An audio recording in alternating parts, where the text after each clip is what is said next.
Little theatre के 12वें राष्ट्रीय नाट्य उत्सव जश्न अजहर में आप सभी का स्वागत करती हूँ। जश्न अजहर कोलकाता का एकमात्र हिंदी राष्ट्रीय नाट्य उत्सव पिछले 11 वर्षों से नाटक के रंगों को पूरे शहर में बिखेरता आया है, जिसकी सुगंध देश के कई गांवों को मोहित कर रही है। फुमा मैम और अजहर सर द्वारा स्थापित लिटिल थिएटर द्वारा आयोजित इस 12वें रंग उत्सव के पिछले 2 दिन हम सफलतापूर्वक आयोजित कर चुके हैं और आज तीसरे दिन हम अजहर सर और फुमा मैम को धन्यवाद करते हुए डॉक्टर राजश्री शुक्ला जी को स्टेज पे आगे के लिए अनुरोध करते हैं।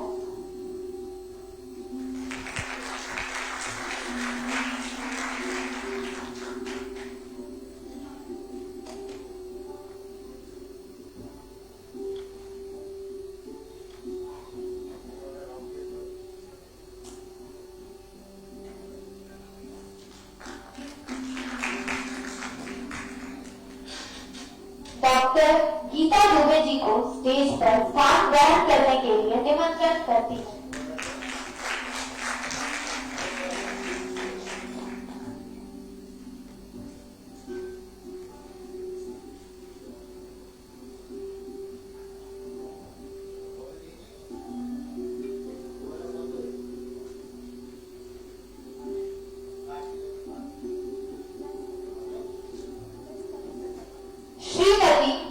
शर्मिला दयाल जी को स्टेज पे आने का निमंत्रण देती हूँ।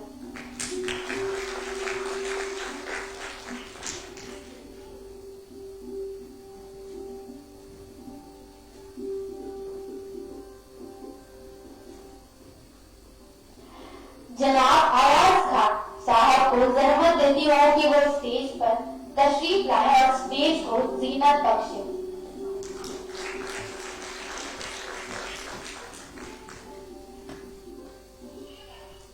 अब मैं लिटिल थिएटर के सदस्य प्रेम और सूरज से अनुरोध करती हूँ कि वो पुष्पगुच्छ और उत्तरिया लेकर आए।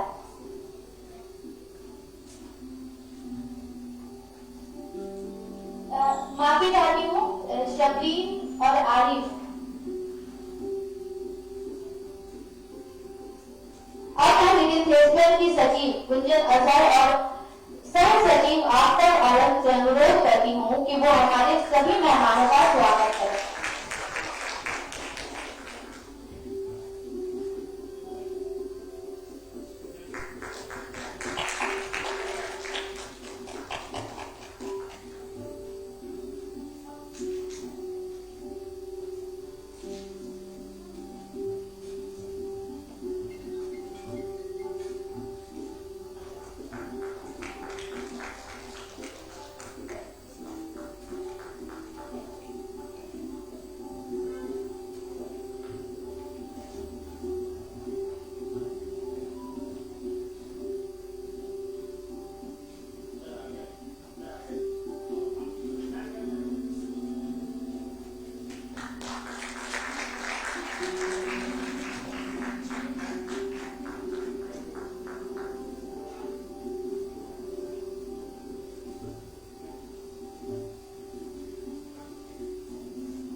संवाद के कार्यभार को आगे बढ़ाने के लिए मंच का संचालन श्रीमती डॉक्टर गीता दुबे जी को सौंपती हूँ।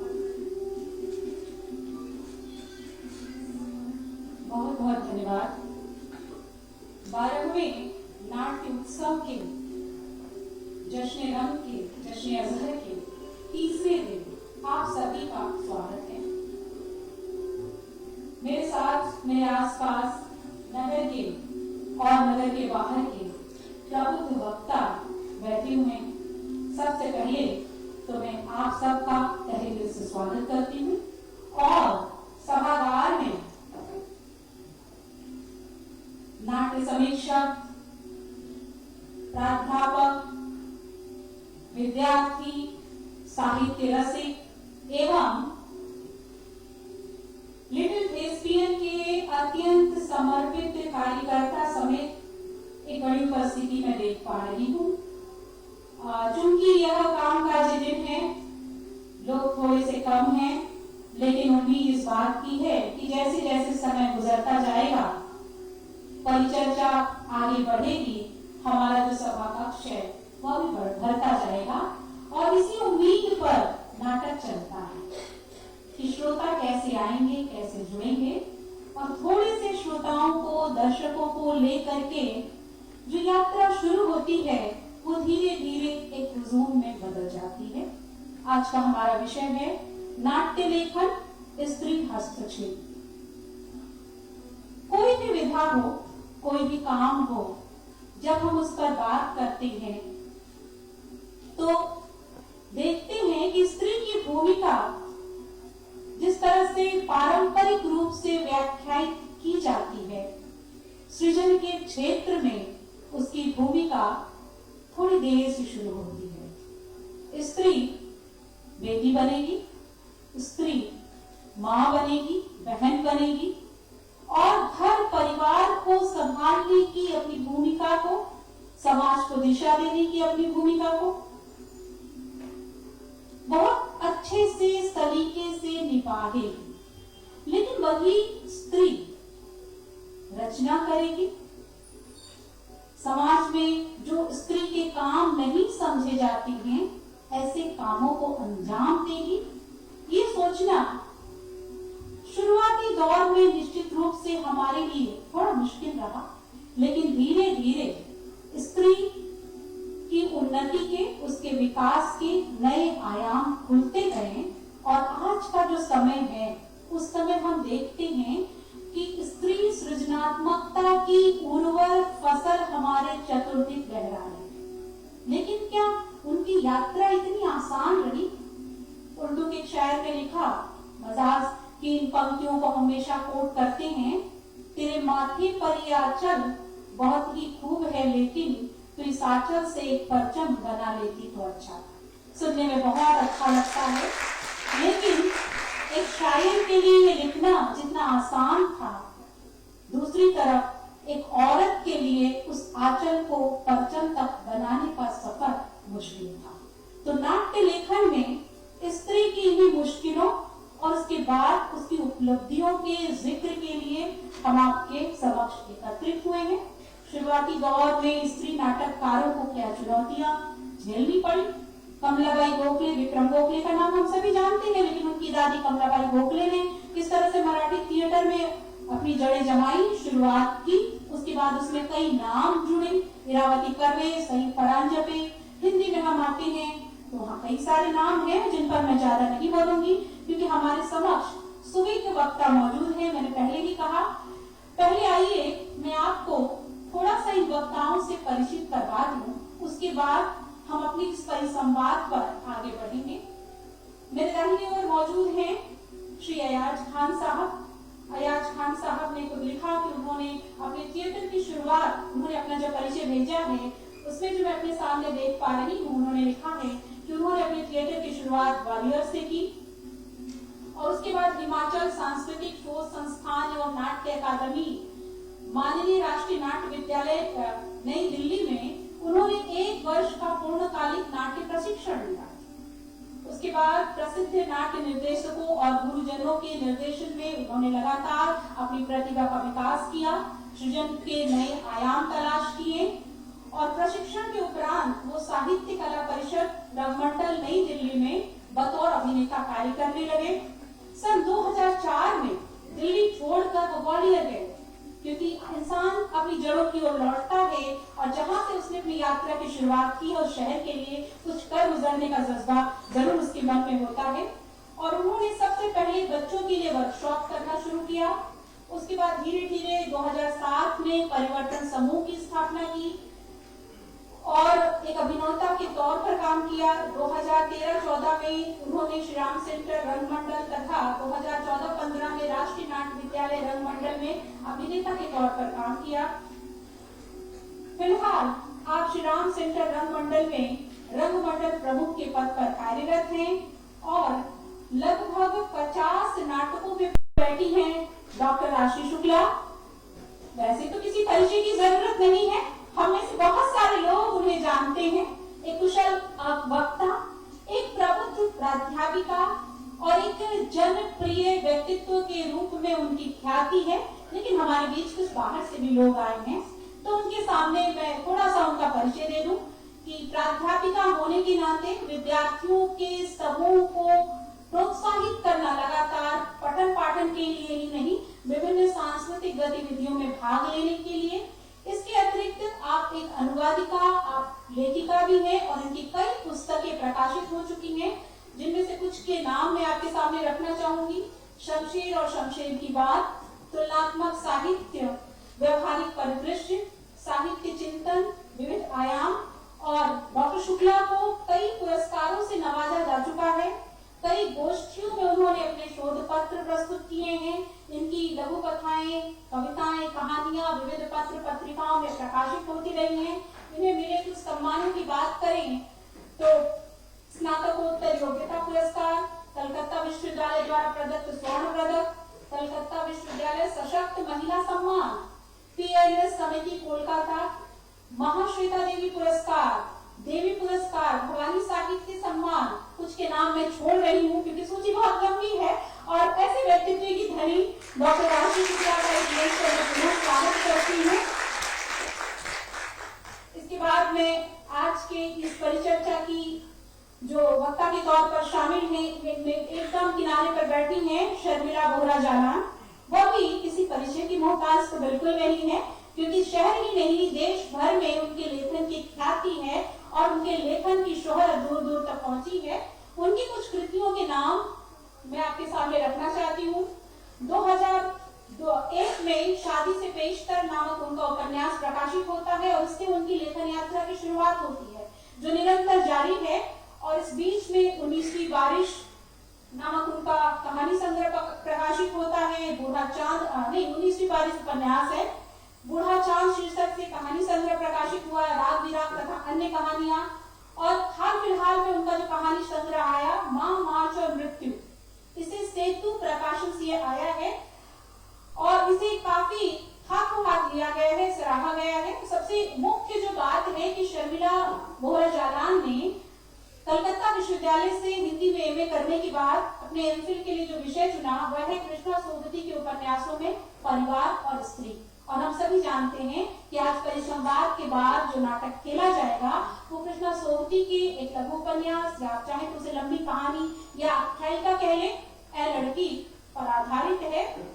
शर्मिला जी को कई पुरस्कार मिले हैं। इन्हें भारतीय भाषा परिषद के 2004 में युवा पुरस्कार से सम्मानित किया गया।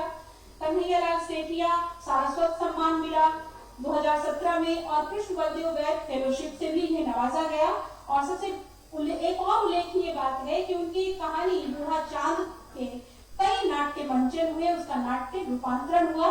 तो ऐसी लेखनी की धनी लेखिका का हमारे इस कार्यक्रम में बहुत बहुत स्वागत है।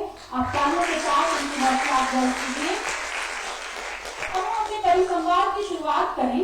नाट्य लेखन स्त्री हस्तक्षेप पर थोड़ी सी बातचीत मैंने रखी है और उम्मीद है कि इसे और भी बढ़ाया जाएगा। और हमारे श्रोताओं से ये निवेदन है कि आप भी इसमें हिस्सा लेंगे। आपके मन में कोई प्रश्न कुलबुला रहा हो, आपको कुछ कहना हो, तो आप जरूर इसमें हिस्सा लें। आपको भी इसमें अवसर मिलेगा, क्योंकि संवाद को संवाद की तरह होना चाहिए, एक तरफा नहीं, वो दो तरफा हो तभी बात बनेगी। तो प्राय है जब स्त्रियां पिछड़ी होती हैं तो उन्हें आगे करने के लिए किसी सभा में किसी जगह कहा जाता है लेडीज फर्स्ट, यानी महिला को आगे। लेकिन यहाँ मंच पर तो स्थिति उल्टी है। स्त्रियों की संख्या थोड़ी सी ज्यादा है, तो क्यों ना हम इस रवायत को थोड़ा सा बदल दें, क्योंकि अब स्त्री हस्तक्षेप और स्त्री लेखन की बात होगी तो रवायतों को बदलने की जरूरत नहीं होगी। तो हमारे बीच में अयाज खान साहब मौजूद हैं और जेंटलमैन फर्स्ट, आपसे हम क्यों ना शुरुआत करें। तो आइए आप बताइए कि नाट्य लेखन के क्षेत्र में स्त्री की जो दुनिया है वो कैसी है। आपने एक लेखक, अभिनेता, निर्देशक के तौर पर इन चुनौतियों को कैसे महसूस किया है। स्वागत है आपका। नमस्कार। मैं चाहता हूँ थोड़ा हाउस लाइट ज्यादा हो जाए तो मैं थोड़ा लोगों को देख पाऊँ।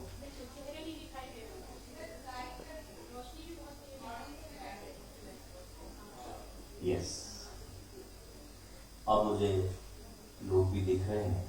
पहले तो मैं थोड़ा सा मेरे परिचय में एक चीज में संशोधन कर देना चाहता हूँ कि जब मैंने अपना परिचय उमा जी को यहाँ भेजा था तब मैं श्याम सेंटर का मैं डायरेक्टर था, रेपेटरी चीफ था। और ये भेजने के बाद फिर इसमें संशोधन नहीं हो पाया और मैं दिसंबर तक रहा, मेरा कार्यकाल दिसंबर में समाप्त हुआ। तो फिर मैंने फ्रीलांसिंग करने का निश्चय किया और अभी मैं श्याम सेंटर का डायरेक्टर नहीं हूँ, अभी मैं फ्रीलांसिंग कर रहा हूँ। तो ये बात रही कि स्त्रियों के नाट्य लेखन में स्त्रियों का जो हस्तक्षेप है, जो योगदान है। मैं हस्तक्षेप शब्द मुझे थोड़ा ऐसा लगा, मुझे लगा योगदान। हस्तक्षेप का एक अर्थ यह होता है कि कोई अपना कार्य कर रहा है, बीच में जाके किसी ने हस्तक्षेप कर दिया। तो मुझे लगता है कि कोई अपना कार्य कर रहा है और फिर किसी ने उसमें कुछ जोड़ दिया तो वो योगदान हो गया।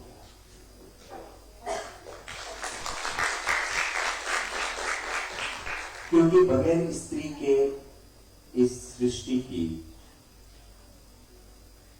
जो रचना है वो अधूरी है। जैसे कि आज आप इस परिचर्चा के बाद नाटक देखेंगे ए लड़की और कृष्णा सोपती पर काम कर रही हैं मैम, तो आपको हाँ कर चुकी हैं, तो उस पर आपको काफी विस्तार से वो बताएंगे। लेकिन ये जो कहानी आप या लघु उपन्यास आप देखेंगे जिसका नाटक के रूप में, इसमें स्त्री कौन है? वो सदा जीवी है जो कभी मरती नहीं है, वो हमेशा जिंदा रहती है। उसमें, उसकी बेटी में, उसकी बेटी की बेटी में और उसकी भी बेटी में। तो मां या स्त्री कभी भी, ये सृष्टि है तो खत्म नहीं हो सकती। ये उस कहानी का एक सार है और उसमें जो अम्मू का कैरेक्टर है वो सारी बातें अपने ट्रांसफर कर देना चाहती है अपनी लड़की में। उसके जीवन का जो भी अनुभव है, जो भी सार है, वो सारी चीजें वो ट्रांसफर कर देना चाहती है अपनी लड़की में, जिससे वो निरंतरता, इस जीवन की निरंतरता बनी रहे। वो उस तक जाए, उसके बाद उस तक जाए और उसके बाद उस तक जाए और कंटिन्यू ये चलता रहेगा जब तक कि ये सृष्टि है।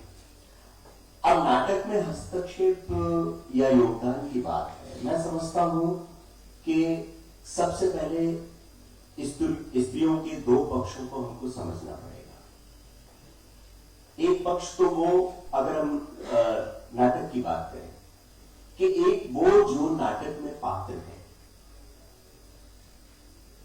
मतलब कैरेक्टर है, और दूसरी वो जो एक अभिनेत्री है, जो नाटक के लिए। एक वो जो नाटक में है और एक वो जो नाटक के लिए।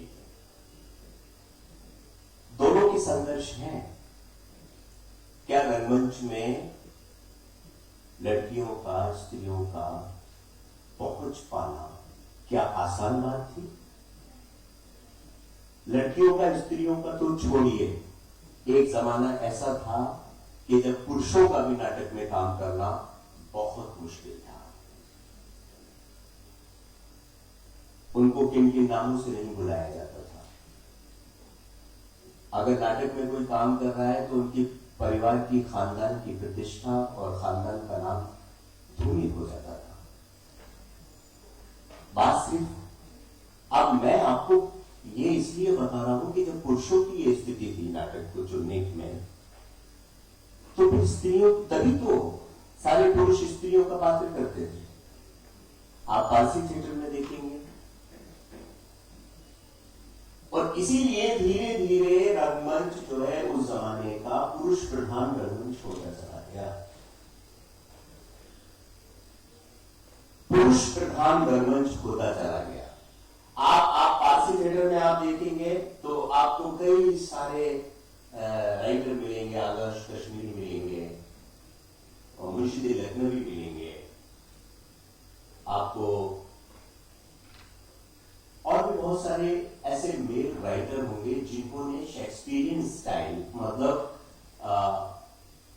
वो इंग्लैंड जाते थे, वहां पर उन्होंने देखा शेक्सपियर का थिएटर, तो उन्होंने कहा भाई ये हम जो है एक बिजनेस की तौर पर इंडिया में भी कर सकते हैं, भारत में भी कर सकते हैं। लेकिन ये सोच उन बिजनेसमैन में आई जो कि पारसी समुदाय से आते थे। उनके पास पैसा था, उन्होंने राइटर को हायर किया, आदर्श कश्मीरी को हायर किया, पंडित राधेश्याम कथावाचक को हायर किया, मुंशी लखनवी को हायर किया। उन्होंने नाटक लिखे। नाटक उन्होंने क्या लिखे कि जो शेक्सपियर कुछ हमारी हिंदुस्तानी कहानी, पारिवारिक नाटक जिसमें एक हीरो होता था, एक हीरोइन होती थी, एक विलेन होता था, एक कॉमेडियन होता था, फिर एक और वो त्रासदी, और त्रासदी के केंद्र में कहीं स्त्री। तो पुरुष प्रधान लेखन रहा और पुरुष प्रधान नाटक रहा, क्योंकि उसमें स्त्रियों की भागीदारी प्रारंभ में थी ही नहीं। अब कलकत्ता तो पारसी थिएटर का एक काफी हो रहा, कलकत्ता और उधर मुंबई साइड, तो वहां से अब जब पारसी थिएटर के बाद जब फिल्म आई तो आप ये देखिए कि नाट्य लेखन भी नहीं आ पाया स्त्रियों के द्वारा उतना। ये बाद में आके, जैसे कृष्णा सोपती की हम बात करते हैं, लेखिकाएं बाद में आके जैसे कृष्णा सोपती जी, इस्मत चुगताई है, उनको क्या, इस्मत चुगताई को क्या क्या नहीं परेशानियां उठानी पड़ी। कुतुलिन हैदर, इस्मत चुगताई, कृष्णा सोपती,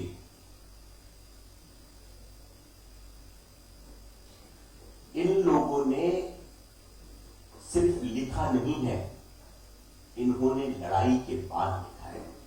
इन्होंने पहले लड़ा है और फिर लिखा है। इन्होंने एक जंग की है और फिर लिखा है। जंग उनकी हर किसी से हुई है। उनकी जंग परिवार से हुई है, उनकी जंग धर्म से हुई है, उनकी जंग सोसाइटी से हुई है, समाज से हुई है।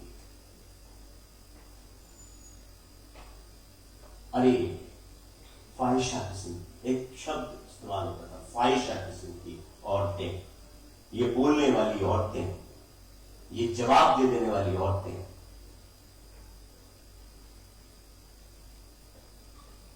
लेकिन आप ये देखेंगे, और दूसरी विडंबना ये है कि वो औरत जो लिख नहीं पा रहे हैं, लिखने के लिए जंग करनी पड़ रही है, और वही जब पुरुष कुछ लिखता है तो वो केंद्र में रखता है स्त्री को। जैसे उमराव जान अदा, ऐसे क्यों उपन्यास लिखे गए, ऐसे क्यों नाटक लिखे? उमराव जान अदा सबसे पहले पुरुष को अगर कुछ लिखना हुआ स्त्री के बारे में तो एक तारीफ की कहानी लिखता है।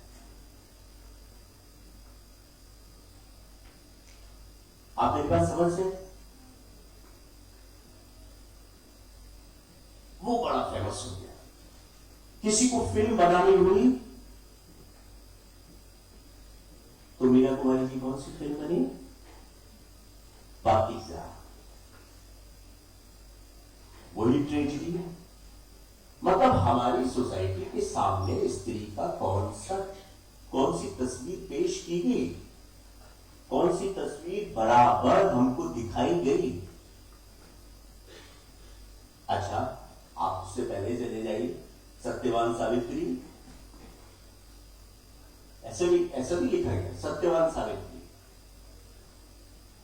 अब वो सती सावित्री इस तरीके की, मतलब उसको अपनी जान देनी पति को बचाने के लिए, कहीं बालक को बचाने के लिए, कहीं, मतलब धार्मिक कथाएं भी लिखी गई उस समाज को ये शिक्षित करने के लिए। भाई उस समय, या ऐसा किसी का मानना होगा ना कि धर्म से समाज को शिक्षित किया जा सकता है। धर्म एक ऐसी चीज है जो लोग बिलीव करते हैं, जिसका उससे समाज को शिक्षित किया जा सकता है। लेकिन क्या शिक्षित किया? क्या शिक्षित किया? होली जलाना है, होली जलाना है। अच्छा, होली में बैठा कौन है?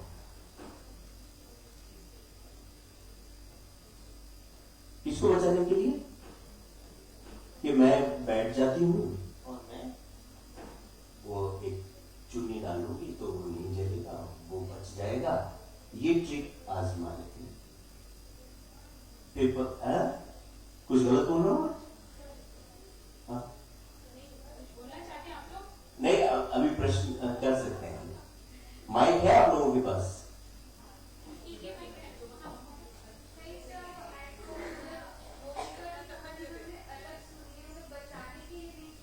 हाँ, यस, मैं वही तो बोल रहा हूं, लेकिन बैठाला किसने?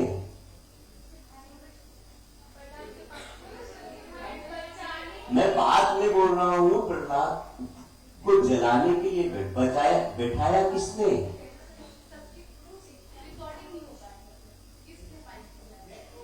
कोई बात नहीं, कोई बात। हाँ हाँ, मेरा कहने का मतलब यह है कि स्त्रियों का हमेशा से इस्तेमाल किया है इस पुरुष प्रधान समाज ने, चाहे वो उनको षड्यंत्र रचना हो, चाहे कुछ भी करना हो। लेकिन स्त्रियां क्या है? एक शेर में मैं आपको बता देता हूं। एक शायर का एक शेर है कि तूफान कर रहा है मेरे अज़्म का तवाफ। तवाफ कहते हैं परिक्रमा। तूफान कर रहा है मेरे अज़्म का तवाफ और दुनिया समझ रही है कि कश्ती भंवर में है।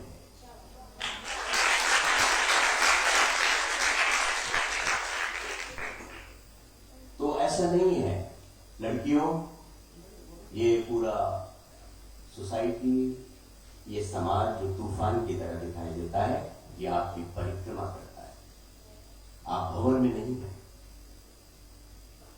ठीक है? तो नाट्य लेखन में जब हस्तक्षेप करना हुआ स्त्री को, तो मैंने जैसा बताया आपको कि जंग लड़नी पड़ी, युद्ध लड़ना पड़ा इस समाज से। और सबसे पहले शुरुआत होती है उस लड़ाई की घर से। घर में ही आज भी तुम ऐसी वैसी पोस्ट क्यों डालती हो फेसबुक पे? ऐसी वैसी पोस्ट, तुमने क्या लिखा फेसबुक पे? तुमने इंस्टाग्राम पे क्या लिखा? ये सवाल पूछे जाते हैं। अच्छा, और फिर उसके बाद घर पे फोन भी आते हैं। भले घर वालों को नहीं पहले पता हो तो कि घर वालों पे से फोन आता है, अरे सुनो सुनो, हेलो, हाँ कैसी हो, क्या है? तो शादी में कौन सी पोस्ट डाली है? कौन सी पोस्ट? अरे वो थोड़ा सा उसने में है, थोड़ा सा देख तो अच्छा नहीं लगता ना, थोड़ा सा आप समझाइए उसको। मुझे लगता है थोड़ा सा हम विषयांतर हो रहे हैं। हाँ नहीं, और अपने दूसरे वक्ताओं को भी शामिल करें। आपके पास अगले राउंड में मैं आती हूँ, है ना।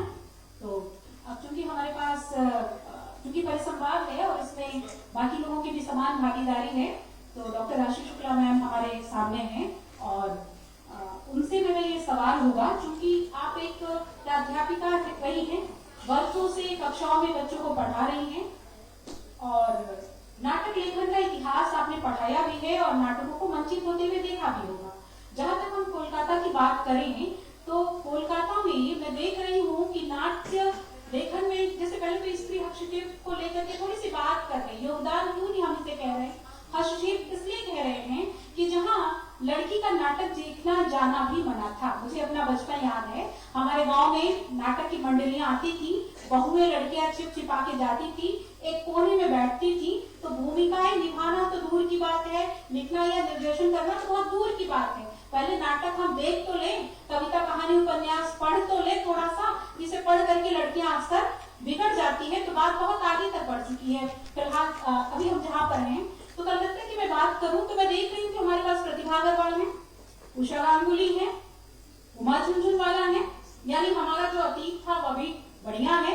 उसके पहले की लड़ाई की बात मैं नहीं कर रही हूँ, गिरीश रस्तोगी आदि तक मैं नहीं जा रही हूँ, आप उसके बारे में बताएंगी। और आने वाले भविष्य के रूप में मैं देख रही हूँ कि गुंजन जैसी हमारी संभावना हमारे सामने है। नहीं, बहुत उदास या निराश होने की बात नहीं है, लेकिन जड़ों के बारे में या शुरुआती दौर की यात्रा के बारे में हम आपसे थोड़ा सुनना चाहेंगे, हमारी बच्चियां भी जरूर जानना चाहेंगी। नमस्ते, धन्यवाद गीता। और इस सभा कक्ष में उपस्थित, आज मंच पर हमारे साथ उपस्थित आदरणीय अय्याज खान जी, जिनके बारे में मैं सोचती हूँ कि इस विषय पर या रंगमंच से संबंधित किसी भी कार्यक्रम में आधिकारिक रूप से कुछ भी कहने का पहला अधिकार उनका ही बनता है, और इसलिए उनकी बातों को तहे दिल से स्वीकार करते हुए मेरे इस कार्यक्रम में मेरे साथ बैठी शर्मिष्ठा बोरा जालान जी लेखिका हैं, संवेदनशील हैं, और इसलिए स्त्री प्रश्न पर बात अगर करनी है तो संवेदनशीलता के साथ ही करनी होगी, इसलिए वो निश्चित तौर पर आधिकारिक वक्ता बन सकती हैं। और थोड़ा बहुत सोचती और पढ़ती तो मैं भी हूँ, तो कुछ बातें अपनी ओर से आपके सामने रखूंगी। उमा के बारे में, लिटिल थेस्पियन की उमा झुनझुनवाला, एक ही बात ध्यान आती है, मेरे साथ बहुत पुराना संबंध है उमा का। कहते हैं लड़काई को प्रेम कहो अली कैसे छूटे। तो बचपन एक तरह से हम विद्यार्थी जीवन से एक दूसरे के साथ रहे, और फिर ठीक है अपने अनुसार कभी साथ कभी दूर, और अपना अपना क्षेत्र लेकर हम आगे बढ़ते रहे।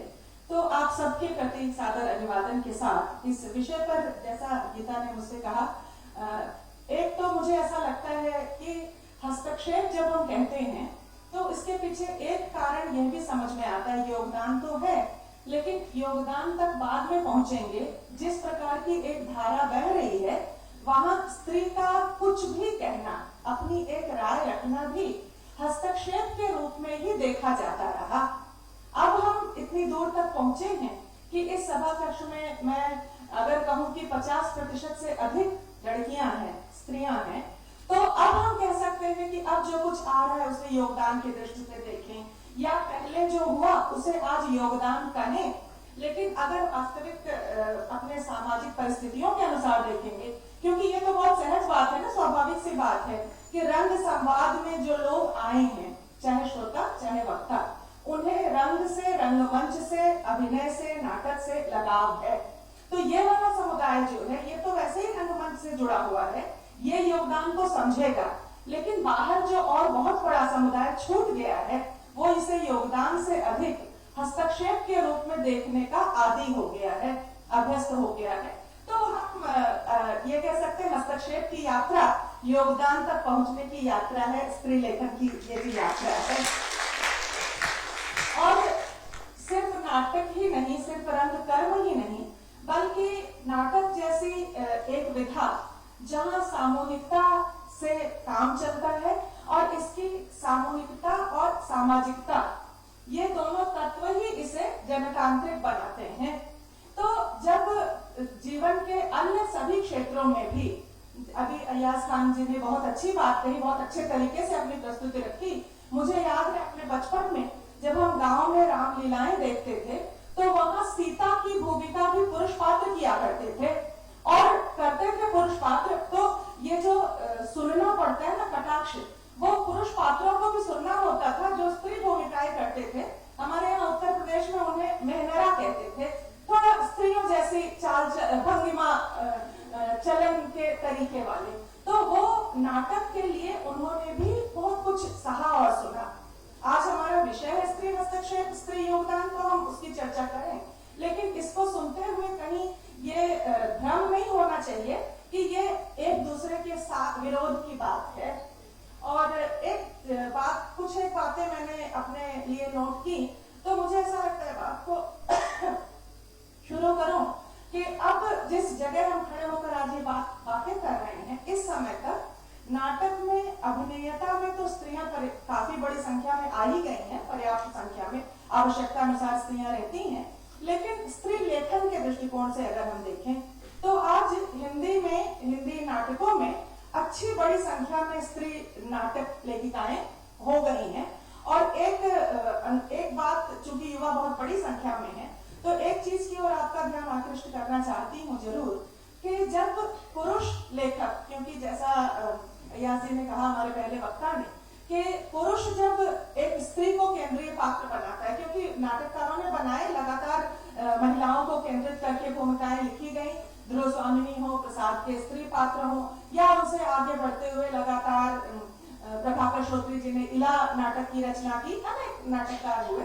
लेकिन जब पुरुष स्त्री की रचना करते हैं तब उस स्त्री में, और जब कोई स्त्री को केंद्रित करके स्त्री को केंद्रीय पात्र बनाकर रचती है, तो बड़ा मूलभूत अंतर दिखाई पड़ता है दोनों के द्वारा रचे गए स्त्री पात्र के संगठन में। जैसे जो गीता ने जिस उससे बात शुरू की थी, जिस शेर से, कि तू इस आंचल का जो एक परचम बना लेती तो अच्छा था, ये जो परचम बना लेती तो अच्छा था, इस प्रकार की उत्तरायण क्रांति के साथ जुड़ी हुई, इस प्रकार की सीधे सीधे को विरोध करके विद्रोह कर देने वाली स्त्रियां, ये अधिकांशतः उन लेखकों के, उन नाटककारों की रचनाओं में पाई गई जो पुरुष नाटककारों द्वारा लिखे गए हैं। और स्त्री नाटककारों ने जिन महिलाओं को रचा, वो भी स्त्री विमर्श को लेकर चल रही है, वो सामाजिक परिवर्तन में स्त्रियों की दृष्टि और स्त्रियों के लिए परिवर्तन की आग्रही है। लेकिन उन्होंने जो रचा, मुझे फिर कविता ममता कालिया जी की पंक्तियां याद आती हैं, मुझे बहुत ही अच्छी लगती हैं, अपील करती हैं कि लड़की जैसे जैसे बड़ी होती है उसके सामने दीवार खड़ी होती है। क्रांतिकारी कहते, हो सकता है शब्द कुछ इधर उधर होते हैं, मैं पूरा पहले पढ़ी हुई बात है, हो सकता है माफ करेंगे। क्रांतिकारी कहते हैं ये दीवार तोड़ देनी चाहिए, पर लड़की है समझदार, वह इस दीवार पर लगाती है खूंटियां, शिक्षा की, चिंतन की, ऐसे कुछ एक और धीरे से उन खूंटियों पर पैर रखती दीवार से बाहर कूद जाती है। ये जो मूलभूत अंतर है, परचम बनाकर लहरा और दीवार से बाहर निकलकर और तब कुछ कार्य करना, ये बड़ा एक उदाहरण के साथ मैं अपनी बात रख सकती हूँ। एक और उदाहरण कहूँगी, एक उदाहरण के साथ अपनी बात रखूंगी कि हिंदी की अच्छी नाटककार ही कही जाएंगी मीरा कांत, और उनका बहुत बढ़िया, उन्होंने कई महत्वपूर्ण नाटक लिखे हैं, स्त्रियों के प्रश्नों को बड़ी गहराई से उठाया है। और एक नाटक जिसका उल्लेख इस समय करना चाहूंगी, अच्छा इसको दूसरे नहीं, ठीक है, इसको भी, तो अभी उमराव जान अदा की बात कर रहे थे, किसी पुरुष लेखक द्वारा कवायद को केंद्र में रख करके, और वहां भी भारतीय स्वातंत्र आंदोलन पृष्ठभूमि में चल रहा है। और इसी तरह से मीरा कांत का एक नाटक आता है, उत्तर प्रश्न, कवायद को केंद्र में लेकर दूसरे नाटक की चर्चा में कर रही थी। उत्तर प्रश्न की जो नायिका है यशोमती, वो पुरुष राज सत्ता के बीच, क्योंकि कोई पुरुष बच्चा नहीं है, घर में कोई भी नहीं है ऐसा जिसको सिंहासन सौंपा जाए, और राज राजनीति के चक्र के बीच उसे सिंहासन सौंपा जाता है, लेकिन वहां का जो पूरा तंत्र है वो इस प्रयास में है, चूंकि गर्भवती है यशोमती, तो वो इस प्रयास में है कि जैसे ही संतान का जन्म हो, संतान थोड़ी सी बड़ी हो, और चूंकि ज्योतिषी या गुरुजी ने बता दिया है कि पुत्र संतान है गर्भ में, तो आश्वस्त है पूरा समुदाय, सारे अमात्य और सब लोग। तो जैसे ही संतान का जन्म हो, थोड़ा सा बड़ा हो, तो उसे हम सिंहासन पर बैठा दें नाम मात्र के लिए, और सत्ता जैसे चलती है, जो पुरुष चला रहा है वो चलाए। यशोमती उनके दबाव, उनके आग्रह को स्वीकार कर सिंहासन पर बैठती है, लेकिन बैठने के बाद यशोमती एक बड़ा परिवर्तन, यशोमती अपने अधिकार को सिर्फ वो नाम मात्र, जैसे हम ध्यान आता है मुझे कि इंदिरा गांधी को जब सत्ता सौंपी गई तो गूंगी गुड़िया कहा जाता था, और इस आधार पर लोग तैयार हुए थे कि गूंगी गुड़िया है, हमारी बात मान जाएगी, चलो इनको प्रधानमंत्री बना देते हैं।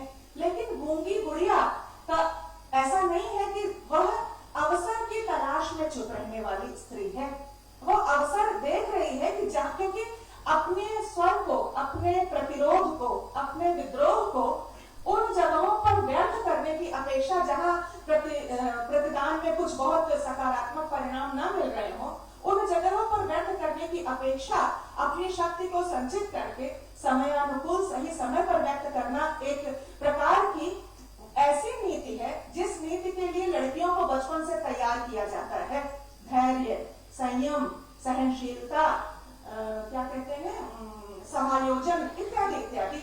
तो ये जो जिन स्त्री लेखिकाओं का हम स्त्री हस्तक्षेप लेखन में सोचते हैं, ये ऐसी लेखिकाएं हैं जो इन गुणों के साथ तैयार की गई हैं, लेकिन बड़े होते होते, खूंटियों पर पैर धरते धरते उन्हें ये समझ में आया है कि इन गुणों के साथ हम अपनी अगली पीढ़ी को तैयार अगर करेंगे, ज्यादा अच्छा हो कि इन गुणों के साथ हम अपनी बेटियों को तैयार तो करें, लेकिन बेटों को तैयार करें।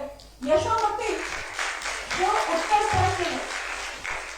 उत्तर प्रश्न में यशोमती जो कहती है, वो सत्ता पर जब बैठ जाती है तो वो जितने भी अमात्य इत्यादि हैं उनके चंगुल से बाहर निकलती है, वो सत्ता पर अपना नियंत्रण रखती है, और वो इसके पीछे उसकी सत्ता लोलुपता नहीं है, क्योंकि वो किसी एक अन्य पात्र जो घनिष्ठ है उसको बार बार बताती है कि ये जो मैं इसलिए सत्ता पर लगातार बैठी रहना चाहती हूँ कि मैं अपने पुत्र को, आगे आने वाली पुरुष पीढ़ी को इस प्रकार तैयार करूं कि वो स्त्री समानता के जीवन मूल्यों को लेकर बड़ा हो। मीराकांत के नाटकों में कश्मीर बार बार आता है, वो ये चाहते हैं कश्मीर का शासक एक ऐसा पुरुष बने जो स्त्री को समानता की दृष्टि से देखे। उसको, यशोमती को भय है कि उसको उस षड्यंत्र होगा, वो जिंदा नहीं रह पाएगी, तो वो ये अपनी सखी को समझा के जाती है कि इस बात का लगातार ध्यान रखना कि मेरा बेटा उन्हीं शिक्षा में न रहूं अगर, तो मेरे बेटों को तुम ऐसी ही शिक्षा देना कि वो स्त्री को समानता की दृष्टि से देखे। तो मुझे ऐसा लगता है कि स्त्री लेखन जैसे साहित्य और जीवन की अन्य दिशाओं में, अन्य विधाओं में परिपक्वता की ओर बढ़ रहा है, नाटक के क्षेत्र में भी परिपक्वता की ओर बढ़ रहा है लगातार। एक आयाम की ओर मैंने इंगित किया और मुझे लगता है मैंने पर्याप्त समय लिया है। इस प्रकार की अनेक बातें जगह जगह हम खोजते तलाशते रह सकते हैं। धन्यवाद गीता, बहुत बहुत धन्यवाद। तो लेखन में, नाट्य लेखन के क्षेत्र में स्त्री हस्तक्षेप की शुरुआत में भले ही थोड़ा समय लगता है, लेकिन अभी हमारे पास देखें तो कई स्त्री नाटककार मौजूद हैं। उसमें गिरीश रस्तोगी का नाम हम ले सकते हैं, विभा रानी का नाम ले सकते हैं, मृणाल पांडे हैं, मृदुला गर्ग ने नाटक लिखा, मनु भंडारी ने अपने उपन्यास महाभोज का नाट्य रूपांतरण किया, और जिन पर आज हम चर्चा करने के लिए एकत्रित हुए हैं, कुछ नाम मैंने छोड़ दिए हैं क्योंकि वो धीरे धीरे जुड़ेंगे परिचर्चा में। कृष्णा सोपती, उन्होंने जैनी मेहरबान सिंह नामक का एक चलचित्रीय नाटक लिखा। ऐसा लगता है मानो वो उस पर सिनेमा बनने के लिए लिखा गया था, और यह मित्रों मरजानी के थोड़े समय बाद ही उन्होंने लिख लिया था, लेकिन इसका प्रकाशन बहुत देर से हुआ, संभवतः 2007 में यह प्रकाशित हुआ। तो अब हम जब नाट्य लेखन के इतिहास को देख रहे हैं, हमारे बीच में आज के समय की एक महत्वपूर्ण लेखिका मौजूद है, और वो जानती हैं कि स्त्री होकर लिखने की चुनौतियां क्या होती हैं।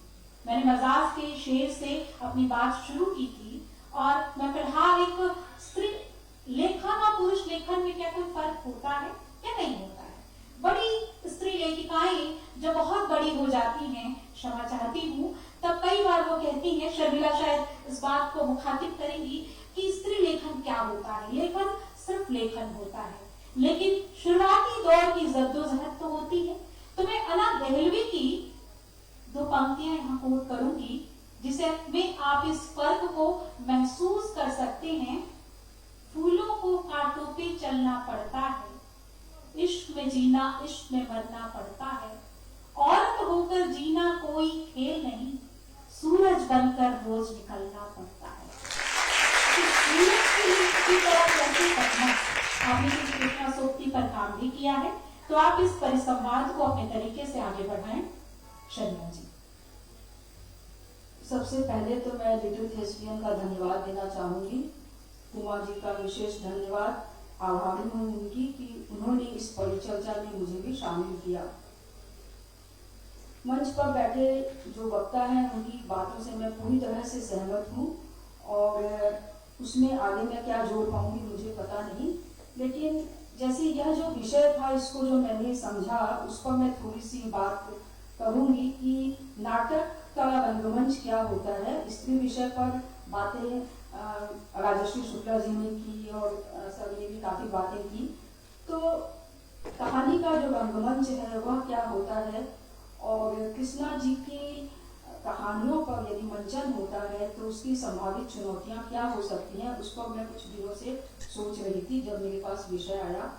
क्योंकि यह बात तो तय है कि कृष्णा जी ने जब ये कहानी लिखी ऐ लड़की, तो उनके जहन में यह नहीं था कि इसका कोई मंचन होगा।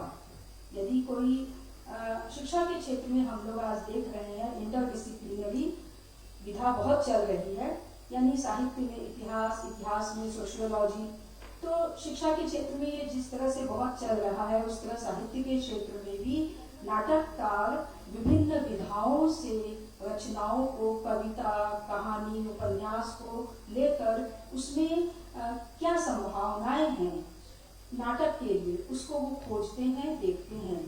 जैसे एक कला में दूसरी कला का होना, अंतर्गुंफन, यानी गुथी हुई होती है कई चीजें। हम अगर बेगम अख्तर को सुने या मलिका पुखराज को, तो हमारे सामने नृत्य भी हम देखने लग जाते हैं उनकी गतियों को सुनते हुए।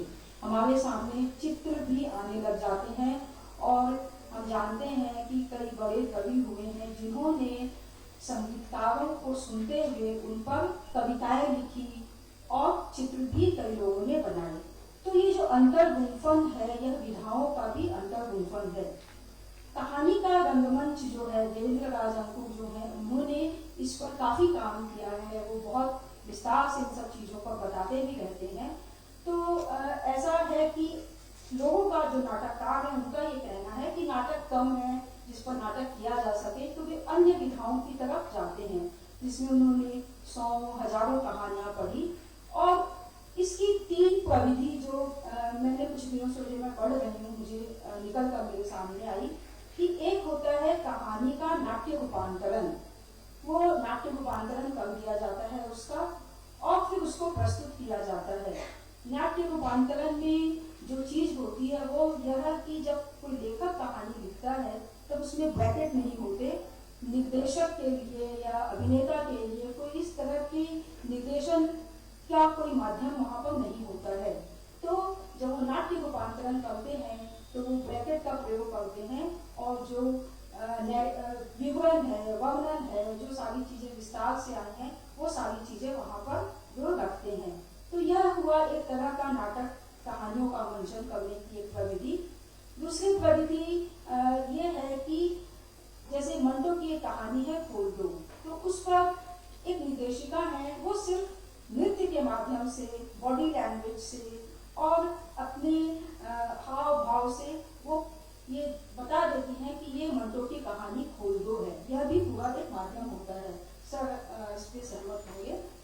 तीसरा माध्यम जो होता है जो देवेंद्र राज अंकुर अपनाते हैं कि वे कहानी में कोई छेड़छाड़ नहीं करते, जो जैसे है वैसे ही कहे और उन्हें एग्जिट वाला जो है वो प्रोसेस प्रक्रिया भी ज़्यादा पसंद नहीं है। वो बहुत कम प्रॉप्स के साथ, बहुत कम चीज़ों के साथ स्टेज पर कहानी का मंचन करते हैं और उसमें कहानी में बहुत छेड़छाड़ बदलाव नहीं होता। तो ये इस तरह की जो कहानियों का जो मंचन होता है, LLT का जो मंचन होगा वो अपनी तरह से किस तरह से होगा हमें देखने के बाद मालूम होगा। ये एक बात हुई। दूसरी बात सोती जी पर यदि मैं आती हूँ और जो मैंने कहा कि उनकी कहानियों पर यदि मंचन होता है तो क्या चुनौतियां आती होंगी निदेशक के सामने, हम कल्पना कर सकते हैं। सोती जी के जो पात्र हैं, जो स्त्रियां हैं, वो बहुत जिजीविषा वाली हैं और उनके अंदर जीवन, वो उत्सव की तरह जीवन को सेलिब्रेट करती हैं। उनका एक इंटरव्यू मैं सुन रही थी तो उन्होंने कहा कि मैंने बचपन में एक बड़ी लेखिका का उपन्यास पढ़ा, उसमें मैंने बहुत सफरिंग देखी। तो मेरे मन में ये बात आई कि मैं अगर लेखक बनती हूँ और यदि मैं लिखती हूँ तो मैं सफरिंग नहीं लाऊंगी। मेरे पात्र सारी विडंबनाओं से, सारे संघर्षों से, कष्टों से गुजरेंगे, लेकिन वो जीवन के राग रंग उत्सव उल्लास को भरपूर जिएंगे। तो उनके जो पात्र हैं, यानी दाव से बिछड़े पाशो जो है उसके दर्द को हम जानते हैं, कितने संघर्ष हैं उसके जीवन में, कितनी तकलीफें हैं, लेकिन उसके बाद भी वो किसी को भी कटु अंदाज में कुछ भी ऐसा नहीं कहती है। और जैसे सिक्का बदल गया उसमें जो कहानी है वो जाते जाते यह कहती है जुग जुग जियो। तो यह जो जुग जुग जियो, यह जो भाव है, यह भाव सोती जी के स्त्री पात्रों का मूल स्वर वहां पर है, जो कि किसी भी जो हम जैसे ए लड़की हम लोग देखते हैं, ए लड़की में दो मुख्य पात्र है और तीसरा पात्र जो नानी है वो अदृश्य रूप में है। एक विदा होती हुई स्त्री है माँ, जो कि संसार से जाएगी, जाने वाली है। एक स्त्री जो कि जवान आधुनिक जीवन को का प्रतिनिधित्व कर रही है, वो एक स्त्री है ए लड़की। और उनके बीच में जो संवाद है उसमें जो पितृसत्ता की जो बात करती हैं, और वो जो माँ है, अम्मा उनके मन में अपने जीवन का जो गर्व है, गौरव है, जो वैभव है, वो खाने की चीजों में, कपड़े पहनने में और घूमने में, वो सारी चीजें आती है। आम पर मलाई लगा के खाना, मेवों की बात, यानी वो घंटों घंटों खानों की बात कर सकती है। तो ये जो एक है कि उनके जो स्त्री पात्र जो होते हैं वो जो इतने जीवन से जो भरे हुए हैं, उसको स्टेज पर लाना ये एक संभावित चुनौती निर्देशक के लिए हो सकती है, होती होगी। दूसरी बात, उनके अंदर जो पंजाबियत है, जो कि वो अविभाजित देश से, वहां से पंजाब से आती हैं, और उसमें जो एक पंजाबीपन का जो एक राग रंग उत्सव का वो जो संस्कृति है, वो पंजाबियत उनके पहनावे में और उनके बोलचाल में, उनकी ठसक में, उनका जो ठस्सा है उसमें, वो सारी चीजों में आती है। तो उसको मंच पर कैसे लाया जाए, वह मंच पर क्या आ सका है, जो स्त्री पात्र है उसमें आ सका है, वो एक संभावित चुनौती इनकी पात्रों की हो सकती है। कृष्णा सोबती का जो एक उन्होंने लिखा था गुजरात पाकिस्तान से गुजरात हिंदुस्तान तक, उसमें उन्होंने अपनी घटना का वर्णन किया है कि वे जब हिंदुस्तान जी, थोड़ा सा समय का दबाव है, मैं बस ये लास्ट इशारा करें, हम सेकंड राउंड में आपके पास आते हैं, तब तक हम अयाज खान जी से ये लास्ट बात मैं बोल दूं तो जो मैंने कहा कि जो संभावित चुनौतियां हैं वो उनके पंजाबियत की और लिबास की भी, तो उसमें वो गरारा पहनकर बैठी हुई हैं हिंदुस्तान में, गुजरात में, और उनकी वो नानी के यहाँ ही रुकती थी। तो उनकी मौसी या कोई बोलती है कि ये पहनावा तुम्हें वहाँ छोड़ आना चाहिए, तो वे कहती है कि मैं तुम्हारे घर दोबारा नहीं आऊंगी, ये पहनावा तो मैं नहीं छोड़ूंगी। तो ये जो है, ये एक विरोध और प्रतिरोध का जो उनके अंदर है वो उनके पात्रों में भी आता है सोती जी के। धन्यवाद। मोदी जी है, तो एक निर्देशक के रूप में आपने ए लड़की का ही चुनाव क्यों किया, ये मैं अयाज खान साहब से जानना चाहूंगी। आप 2-3 मिनट में अपनी बात रखें, उसके बाद हम विद्यार्थियों से प्रश्न लेंगे। ये लड़की जब मैंने अपने ग्रुप के साथ पढ़ा, मैं आपको एक घटना बता देता हूँ, उससे वो मेरा जवाब भी होगा कि नाटक मैंने क्यों चुनी, ये कहानी क्यों चुनी। तो ज्यादातर लोगों की यही राय थी कि सर ये नाटक मंच पर बिल्कुल नहीं चल पाएगा। आप प्लीज इसको मत कीजिए, कोई दूसरा नाटक सिलेक्ट कर लीजिए, ये मत कीजिए। लेकिन पता नहीं कहां से वो दोनों पात्र मेरे जहन में और दिल में बैठ गए थे, जो मुझे छोड़ नहीं रहे थे उस मोह से कि मैं इसको करूं, मंच पर लाऊं इसको। तो मैंने कहा कि नहीं, भले ठीक है, लोगों को हम इतने सारे नाटक करते हैं तो कुछ खराब भी हो जाएंगे तो क्या हो जाएगा। तो ये सोचकर मैंने कहा ये हम यही करेंगे। और धीरे धीरे धीरे धीरे जब मैंने इस प्ले को बनाना शुरू किया तो मैं आपको बताऊं कि कृष्णा सोबती का ये लड़की एक वो नाटक है जो अभिनेता को और अभिनेता बना देता है और निर्देशक को और निर्देशक बना देता है। और मुझे धीरे धीरे उस ए लड़की की लड़की से मोहब्बत होने लगी और मैंने ये पाया अंत में कि कृष्णा सोबती की ए लड़की ने मुझे और शिक्षित और सभ्य बनाया है। इस कहानी को करते हुए मैं और शिक्षित हुआ हूं और सभ्य हुआ हूं। मेरे अंदर और सभ्यता आई है, खासकर स्त्री पात्रों को लेकर, स्त्री विमर्श को लेकर, इन सारी चीजों को। बहुत शुक्रिया।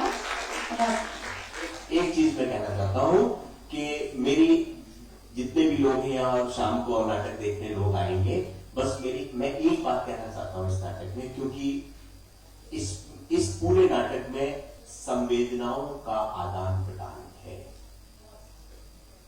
तो मंच पर जो अभिनेत्रियां काम करेंगी, जो अभिनेता काम करेगा, उनके जो इमोशंस हैं वो इमोशंस आपके इमोशंस से कहीं मैच करेंगे, कहीं ना कहीं आपके द्वारा लिखी गई घटना। तो बहुत संवेदनशीलता है, तो मोबाइल्स वगैरह तो ऑफ रखेंगे, लेकिन उस नाटक को बहुत पेशेंस के साथ आपको देखना पड़ेगा।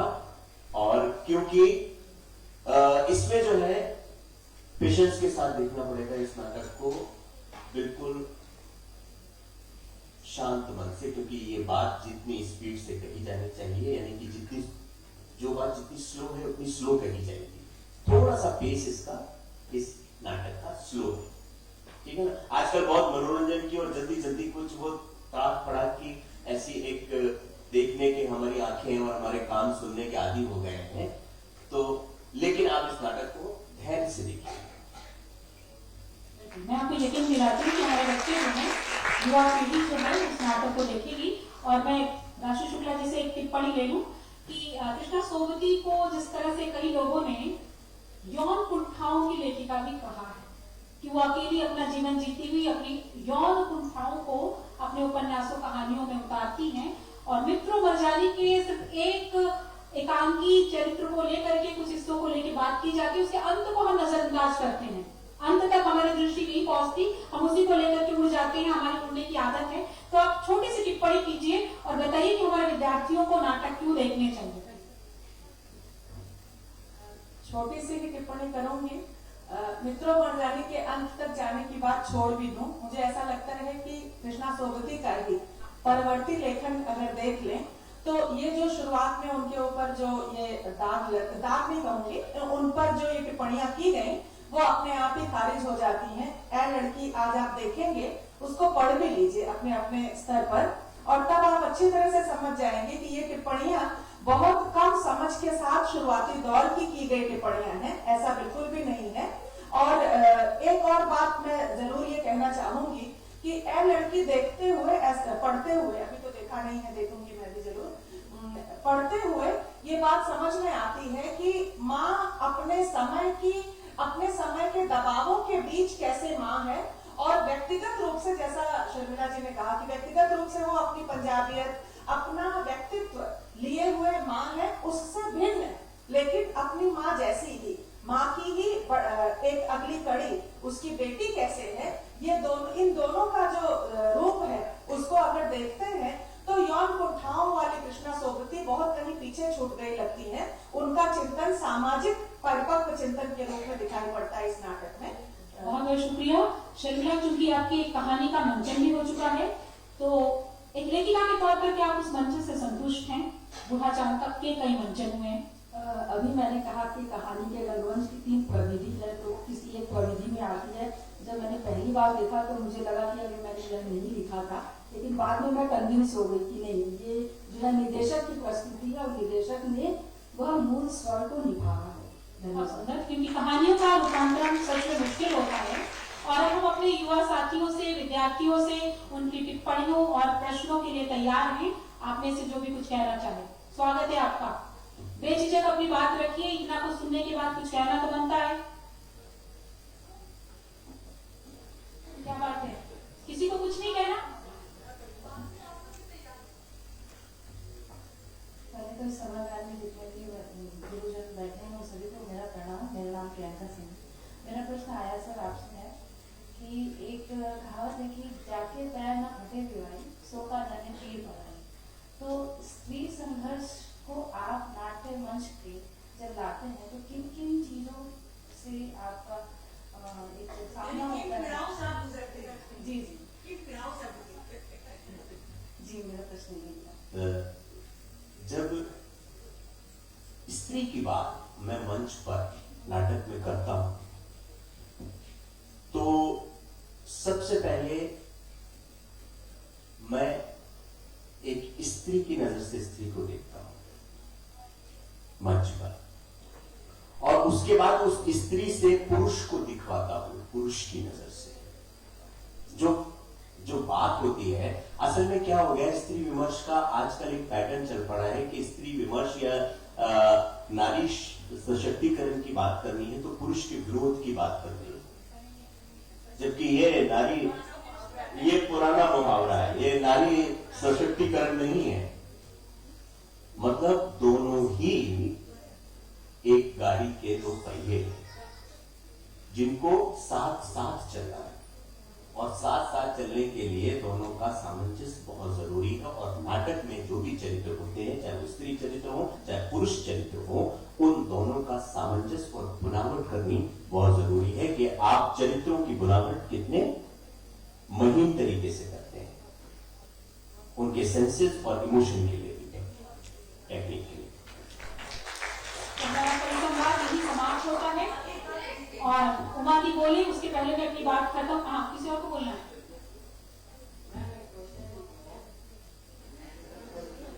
किसी भी साहित्य में स्त्री को ही केंद्र में रख कर रचना क्यों किया जाता है? गीता मैम से पूछना चाहते हैं। ये बहस बहुत लंबी चलेगी। दरअसल अभी बैठ जाइए आपने शायद सुना नहीं पूरी तरीके से। अभी अयाज खान साहब ने कहा कि स्त्री को पुरुषों ने केंद्र में रखा। इसके पीछे 2 कारण हो सकते हैं, जो कि समाज सुधारकों ने भी किया, कि स्त्री इतनी पिछड़ी हुई है कि उसे केंद्र में रख करके उसे विकास का रास्ता दिखाना है। दूसरा, जैसी स्त्री को उन्होंने देखा, जिन स्त्रियों की जिंदगी को करीब से देखने का उन्हें अवसर मिला, उन स्त्रियों की रचना उन्होंने की। लेकिन जब स्त्री ने लिखी, अभी उमराम अदा की बात हुई या फिर और नाटकों की बात हुई, लेकिन स्त्रियां जब अपने बारे में लिखती हैं, जैसे कुर्तुल हैदर जब एक लड़की की कहानी लेकर के हमारे सामने आती हैं, तो उन्होंने जो नजदीक से देखा, जो भोगा, ये ऐसा उन्होंने किया। और ऐसा नहीं है कि तमाम रचनाकार स्त्री को ही केंद्र में रख करके लिखते हैं। रीतिकालीन साहित्य अगर स्त्री को केंद्र में रख कर लिखा गया है तो उसके कारण आपको पता है। कभी स्त्री मनोरंजन का माध्यम रही, उसके सौंदर्य का वर्णन करके राजाओं को तुष्ट किया गया, प्रसन्न किया गया, पुरस्कार पाए गए, और कभी उसकी सहानुभूति पाई गई, और कभी उसके विकास के लिए नए रास्ते तलाशने और खोलने की जरूरत महसूस हुई। अब आप जिस नाटक को देखेंगे, जिससे मैं अपनी बात खत्म करना चाहती थी, ए लड़की, कोई नाम तक नहीं है लड़की का, यानी उसे उसके नाम तक से वंचित किया जाता है। लड़की जब मायके से ससुराल जाती है तो सबसे पहले उसका नाम उससे छिन जाता है। अब तो स्थितियां बदल गई हैं, लेकिन कहीं कहीं अभी हम वही 15वीं 16वीं शताब्दी के समय को जी रहे हैं। इसलिए इसे घबराने की जरूरत नहीं है। किस केंद्र में है तो उसके कई कारण हैं। और धन्यवाद। मुझे लगता है कोई सवाल नहीं है। उमा दी को मैं माइक दे देती हूँ, और मेरे साथी तमाम साथियों का, राष्ट्रीय मैडम का, शर्मिला का और अयाज खान साहब का शुक्रिया अदा करता हूं। परीक्षा चल रही है ऊपर और इसलिए हमें इसको और 10-15 मिनट लेकर चलना है, क्योंकि वो विद्यार्थी निकलेंगे तो ये सारी भीड़ में उनकी निकलने में दिक्कत आएगी। तो स्कूल ने हमसे एक आग्रह किया है कि आप अभी अपना कार्यक्रम खत्म ना करें और 10-15 मिनट चलाएं, तो हमें थोड़ा सा आगे से बढ़ना होगा। लेकिन मैं एक दो बात अपनी कह, अगर आपकी अनुमति हो तो। मतलब कि नहीं, अभी मंच आपका है और मैं यहाँ हूँ, आपकी अनुमति से। शर्मिला जी, नहीं, अभी मेरी जगह ही है। शर्मिला जी, अभी आपने कहानियों के मंचन की जो विधियां बताई, मैं खुद सहमत हूँ और शायद मेरा सौभाग्य नहीं रहा कि आपने कहानियों का मंचन मैंने किया, आपने शायद एक भी प्रस्तुतियां नहीं देखी। गीता ने देखी है, राशि ने देखी है और कई लोगों ने देखी, मैंने अभी तक और सैयद राशिद साहब ने देखी है। 48 कहानियों का मंचन किया है और मुझे कहानियों के मंचन के लिए फेलोशिप मिली थी भारत सरकार से। कहानियों का मंचन मैंने बिना किसी नाट्य रूपांतर के और उसकी शोध लगातार चल रही। हमने खोलदो किया, ठंडा गोश्त किया, मिनटों की, हमने 6 कहानियों का मंचन किया। ठंडा गोश्त और खोलदो की तो मांग हमारे पूरे हिंदुस्तान में इतनी हुई कि हमें ये प्रशंसा मिली कि आज तक ठंडा गोश्त 2 ही लोगों की प्रोडक्शन अच्छे हुए पूरे हिंदुस्तान में, एक नसरुद्दीन शाह और एक अजहर आलम। ये दिमाग अखबारों में छपे हैं। तो कहानियों का मंचन या फिर एक लड़की का जो मंचन हम देखेंगे, चूंकि एक लड़की रूपांतरण वो उन्होंने आलेख तैयार किया है, तो जाहिर सी बात है निर्देशक ने अपनी छूट ली है। कलकत्ता में होने वाले कामों की चर्चा मुझे लगता है कि यहाँ पर हमारे हर इस संवाद में जरूर होनी चाहिए कि कलकत्ता में हिंदी में या उर्दू में किन लोगों ने रंगमंच के लिए कुछ किया है, उसका जिक्र अगर नहीं होता है तो हिंदुस्तान के रंगमंच का जिक्र अधूरा रह जाता है। तो मुझे लगता है कि मैंने अपनी बात कह दी, आप चर्चा को आगे बढ़ाए। विद्यार्थियों के मन में अगर और भी कुछ सवाल कुलबुला रहे हैं, मुझे लाजमी है कि कुलबुलाने चाहिए, तो आप अपने सवाल सोच लें। और चूंकि अभी उमा दी अपने नाटकों की बात कर रही थी, मैंने सोचा परिचर्चा में ये बात आ जाएगी, मैंने छोड़ दिया। चर्चा अगर होनी चाहिए तो उनकी रेंटी परछाइयां हैं, हजारत ख्वाहिशें, लम्हों की मुलाकात, भीगी औरतें, चौखट, हमारे हिस्से की धूप कहाँ है, ये तो उनके द्वारा रचे गए नाटक हैं। प्रतिभा अग्रवाल ने सूरदास नाटक की रचना की और उषा गांगुली उदारी लेकर के हमारे सामने आती हैं। और इसी के साथ ही बहुत सारे नाटकों के अनुवाद भी होते हैं। मैं चाहती हूँ कि हमारे विद्यार्थी, हमारे अध्यापक इस परिचर्चा में शामिल हो। मैं ही बोलती रहूं, ये मुझे अच्छा नहीं लग रहा है। अपनी आवाज कानों को कितनी भी खाए, बहुत अधिक नहीं है। ये तो सोने पे सुहागा है कि 15 मिनट और आप लोगों को बोलने और हमें सुनने का, यहाँ पे सुनाने का मौका मिला। मेरा सवाल राष्ट्रीय में आपसे है। जॉन स्टुअर्ट मिल, उनकी एक पुस्तक मैंने पढ़ी थी कुछ दिन पहले, स्ट्रोक की प्राथमिकता। तो उसमें उन्होंने एक पाश्चात्य रचनाकार, एक महिला रचनाकार की एक उक्ति का उसमें मतलब मेंशन किया था। उक्ति ये थी ना कि एक पुरुष रचनाकार जितनी स्वच्छंदता से अपनी बातों को कह देता है, स्त्रियों को उतनी स्वच्छंदता से अपनी बात नहीं कहनी चाहिए। ये एक महिला ने कही अपने स्त्री रचनाकारों के बारे में। और पढ़ते वक्त कई बार मुझे कई चीजें मिली जिसपे शायद चर्चा हो जानी चाहिए। इससे सुभद्रा कुमारी चौहान जब झांसी की रानी लिखती है, एक वीरांगना की कहानी लिखती है, तो उसे वो जो है मर्दानी कह देती है। तो मुझे लगता है कि कहाँ तक आज हम स्त्रियां जो है, आज की रचनाकार कहाँ तक आगे बढ़िए कि अपनी बातों को अधिक सशक्त होकर कह सके, अधिक स्वच्छंद होकर कह सके। धन्यवाद रोहित। मैं सोचती हूँ कि आपने जो कहा ना कि स्त्रियों को स्वच्छंद होकर अपनी बात नहीं कहनी चाहिए, ये जो चाहिए वाला एक शब्द जुड़ता है, तो ये चाहिए ज्यादातर सामाजिक दबावों के तहत बनता है। और ये स्त्रियों के लिए भी बनता है, पुरुषों के लिए भी बनता है। बहुत जगह उनको भी कहा जाता है ऐसा नहीं करना चाहिए। स्त्रियों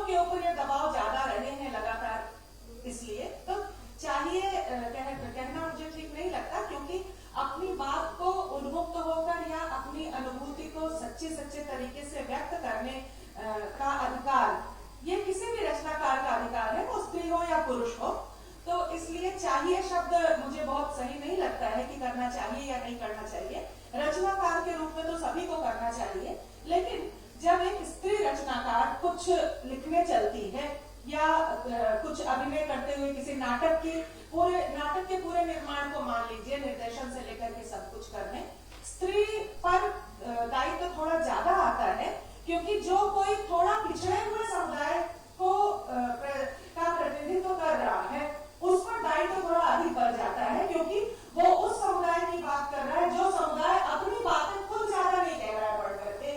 तो उसको कहते समय, जैसा खान जी ने कहा कि मैं स्त्री की नजर से उसको देखता हूँ, फिर पुरुष की नजर से देखता हूँ, ये जिम्मेदारी लेकर के आगे बढ़ना चाहिए। एक छोटा सा उदाहरण बताऊं, चूंकि नाम आ रहा था कि उमराव और नदा को लेकर के एक और नाटक मेरी नजर से आया। आज की बातचीत के संदर्भ में ही मैं थोड़ा बहुत देख रही थी, कुछ चीजें, कुछ नाटक पर पढ़ने की कोशिश कर रही थी, तो एक और नाम मेरे सामने आया कि त्रिपुरारी शर्मा, ये भी हिंदी नाटककार हैं और स्त्रियों को केंद्रित विषयों पर लिखती रही हैं, और उनका एक बड़ा अच्छा नाटक है। उन्होंने भी तवायफ को ही अपना पात्र बनाया, अजीजुन निसा पर उन्होंने लिखा। तो एक तो पहले ये हिम्मत की बात कि जहां नाना साहब, बाजीराव, पेशवा जैसे बड़े बड़े नायक हैं, वीर हैं, उस जगह एक ऐसी तवायफ को चुन करके ले आना जो जिनकी कोई चर्चा भी नहीं है इतिहास के पन्नों में, जो नहीं है, लेकिन उन्होंने शोध करके निकाला। वो जो मैंने कहा ना, दायित्व बोध, तो एक हवाई स्त्री अपनी कल्पना से नहीं निर्माण कर दे रही है, बल्कि एक स्त्री उन्होंने खोजी जो वास्तव में, और वो किसी सिपाही के प्रेम में पड़कर, क्योंकि अभी तक भी मुझे ऐसा लगता है कि स्त्रियां प्रेम को लेकर के, जैसे समाज में भी अगर देखें, प्रेम को लेकर प्रेम का उपयोग कर लेना, खिलवाड़ बना करके उपयोग कर लेना, इस दिशा में स्त्रियां अभी भी कहीं कमजोर पड़ती हैं। वो प्रेम को प्रेम की तरह जीना हो सकता है, धीरे धीरे और ज्यादा व्यवहार कुशल हो जाए, युग धीरे धीरे जैसा भेज रहा है, लेकिन अभी तक कई अन्य नाटकों में भी आता है कि बाकी सबसे लड़ लेती हैं, लेकिन प्रेमी के सामने या प्रेम के सामने तो वो पुरानी वाली पारंपरिक स्त्री बन जाती है, कहीं ना कहीं पीछे रह के समझौता कर लेने वाली स्त्री बन जाती है।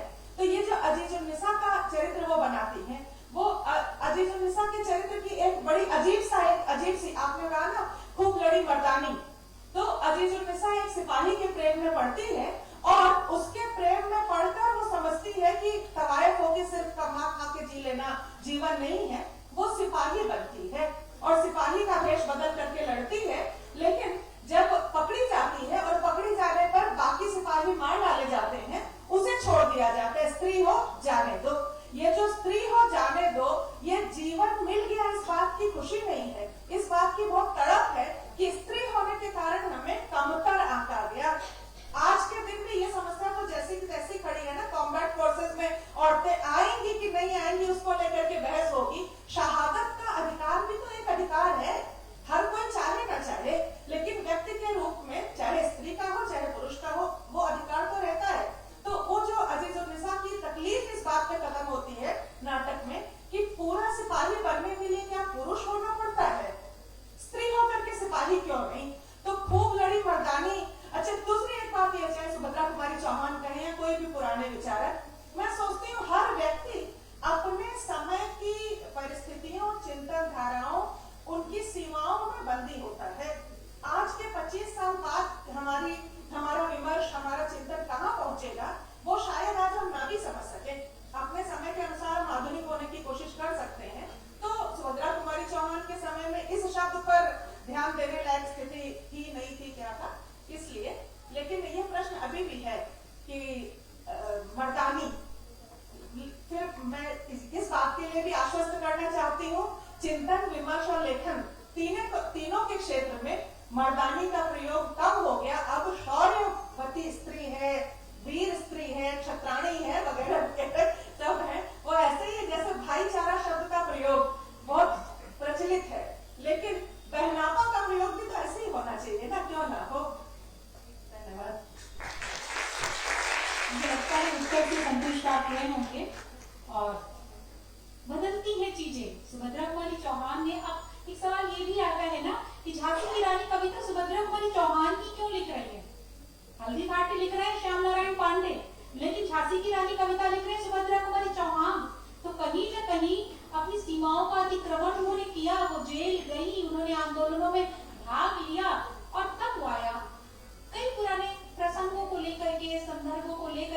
चलती हैं और तब लगता है कि नहीं ऐसा नहीं लिखा जाना चाहिए था। जो था उसे तो हम नहीं बदल सकते, जो है जो होगा उसे हम बदल सकते हैं।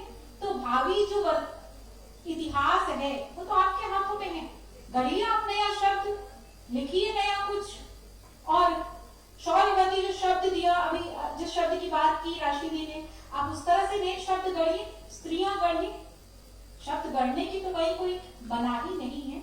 कब क्या घटा उसकी बहस में न पढ़ करके मुझे लगता है कि सारी बहसें इसलिए भी चलाई जाती हैं ताकि हम बेकार की बातों में उलझे रहें और कुछ सक्रिय, कुछ सकारात्मक, कुछ ऊर्जा से भरे हुए काम न करें।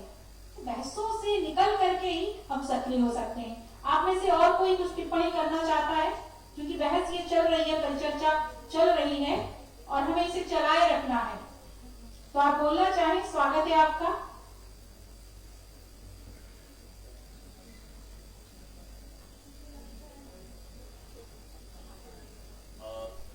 मैं इस बात पर ये कहना चाहता हूं कि सबसे पहले रोहित नाम है ना, रोहित, पहले तो हमको ये समझना पड़ेगा कि ये मर्दाना क्या होता है।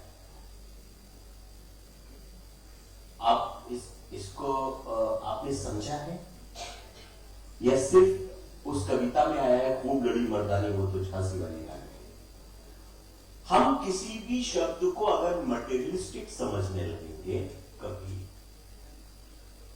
एक शब्द है लड़ाकू, लड़ाकू, ठीक है। अब लड़ाकू कौन हो सकता है? वो पुरुष हो सकता है सिर्फ, या स्त्री भी हो सकती है ना? तो अब जैसे एक शब्द है सुंदर, वो कौन हो सकता है, स्त्री या पुरुष? तो कभी कभी कोई लेखक किसी शब्द को उसके उस क्रिया के विशेषण के तौर पर इस्तेमाल करता है कि जो अब झांसी की रानी ने क्या किया था आपको पता है। ग्वालियर किले के उदवाई गेट से आती हुई 9 पठानों के साथ पीछे बंधा था एक बच्चा, और आ करके सीधे बारादरी पर आकर अंग्रेजों से युद्ध होता है।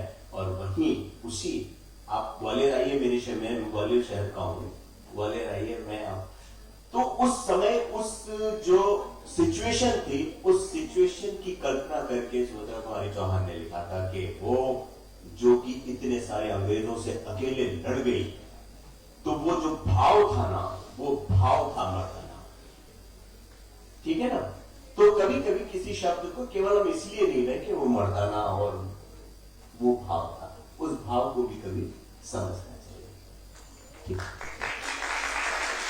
हमें उमा जी की अनुमति मिल गई है कि इस कार्यक्रम को समाप्त कर सकते हैं, लेकिन औपचारिक रूप से धन्यवाद ज्ञापन के लिए मैं सीमा जी को आमंत्रित करती हूँ, आप आए।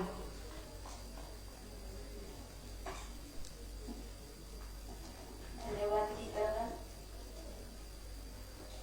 जश्न अजहर के तीसरे दिन के इस नाट्योत्सव के प्रथम चरण के समापन की तरफ हम बढ़ रहे हैं और आज की परिचर्चा बहुत सुंदर सहज तरीके से आगे बढ़ी। विद्यार्थियों ने इसका लाभ उठाया। स्त्री हस्तक्षेप, रंग संवाद, ये आज की चर्चा के केंद्र में रहा। हस्तक्षेप से फिर हम योगदान की तरफ बढ़े और संघर्ष, विमर्श, मर्दाना, उसको एक विशेषण के रूप में हमने लिया। बहुत सी रोचक बातचीत हुई, बहुत सी समृद्ध जानकारी हमें मिली, विशेष करके जहाँ रंगकर्मी, लेखिका और प्राध्यापिका ऐसे प्रबुद्ध जनों से हमने बहुत कुछ सीखा। और सबसे पहले मैं आभार व्यक्त करूंगी संचालिका महोदया जी का, जिन्होंने इतनी खूबसूरती से, बहुत प्रवाहपूर्ण ढंग से इस प्रभावी संप्रेषण को गति दी। राष्ट्रीय शुक्ला मैम के प्रति आभार। अयाज खान जी का बहुत बहुत धन्यवाद कि उन्होंने रंगमंच से जुड़ी हुई बहुत बहुत सी बातें हमसे साझा की। साथ ही साथ ए लड़की पर उन्होंने विस्तृत चर्चा की, जिसका मंचन आज हम देखेंगे। मैडम शर्मिला जायरान जी, जो स्वयं एक लेखिका हैं, एक लेखिका की नजर से संप्रेषण को, लेखन को और फिर उसके मंचन को हमने देखा।